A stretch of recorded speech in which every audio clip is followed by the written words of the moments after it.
တချို့တွေက digital marketing ကိုအသုံးပြုပြီးလာစဉ်10သိန်းရနေသိန်းရာချီရှာနိုင်ကြပြီးတချို့က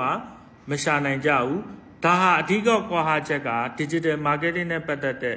နော် tool တွေ platform တွေကိုပဲနားလည်ပြီးတော့ strategy နဲ့ system ကိုသေချာနားမလည်လို့ဖြစ်ပါတယ် digital marketing strategy နဲ့ system ပေါ့နော်အဲ့တော့ strategy ဆိုတာတော့ရှင်းရှင်းလင်းလင်းဘာလုပ်ရမလဲဘယ်လိုဆုံးဖြတ်ချက်ချရမလဲပေါ့နော်တခုခုမလုပ်ခင်မှာကြိုတင်ပြီးတော့မှမဟာဗျူဟာချတာဖြစ်ပြီးတော့ system ကတော့ဒီမဟာဗျူဟာကိုပေါ့နော်ဘယ်လိုအကောင့်ထဲပေါ်မလဲဆိုတဲ့စနစ်တွေချမှတ်ထားတာကျွန်တော်တို့ digital fit သင်တန်းသားတွေထဲမှာပေါ့နော်စာတကယ်တာလိုက်လုပ်ကြတယ်ဆိုလို့ရှိရင်လာစဉ်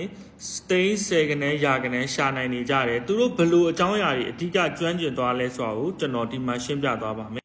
အချိန်3လအတွင်းမှာပေါ့နော် digital marketing ရဲ့ platform တွေထဲမှာအသုံးအများဆုံးဖြစ်တဲ့ Facebook ကို visit ကနေ advanced ကြီးလေ့လာမယ်ဒါအပြင် LinkedIn TikTok YouTube Instagram တွေလည်းလေ့လာမယ်ပြီးတော့ chatbot နဲ့ပတ်သက်ပြီးတော့ပေါ့နော်ဒီ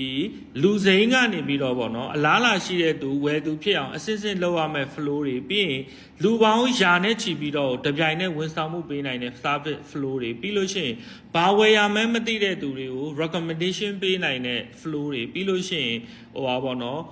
ဝယ်ဖို့တော့စဉ်းစားထားပြီးမဝယ်ချင်သေးတဲ့သူတွေကို flow နဲ့ live chat ဘယ်လိုပေါင်းလုပ်ရမလဲဆိုတဲ့အပိုင်းတွေကိုလေ့လာရမယ်။ဒါအပြင် website နဲ့ပတ်သက်ပြီးတော့ SEO SEM တွေလေ့လာရမယ်။သူကတော့ recording နဲ့လေ့လာရမှာပေါ့နော်။ပြီးတော့ content marketing နဲ့ပတ်သက်ပြီးတော့ပေါ့နော်ဒီ headline formula တွေကျွန်တော်တို့9မျိုးလောက်လေ့လာရမယ်။ဒီ9မျိုးကိုဘာအခြေခံမှမရှိရင်တော့ကျွန်တော်တို့ကောင်းကောင်းလွယ်ကူကူသုံးချလို့ရမယ်။ copywriting formula ဆိုလဲကျွန်တော်တို့10မျိုးလောက်လေ့လာခွင့်ရမယ်ပေါ့နော်။ပြီးရင်တော့နံပါတ်3အနေနဲ့ဆိုရင်တော့ကျွန်တော် media buying ပေါ့နော်တကယ်ဝယ်မဲ့သူကိုဘယ်လိုကြော်ညာရမလဲပြီးတော့ Facebook ADS တွေမှာကျွန်တော်တို့ဒီ waterfall campaign ဆိုတဲ့စနစ်တွေပြီးလို့ရှိရင် 3x3 လို့ခေါ်တဲ့ system တွေပေါ့နော်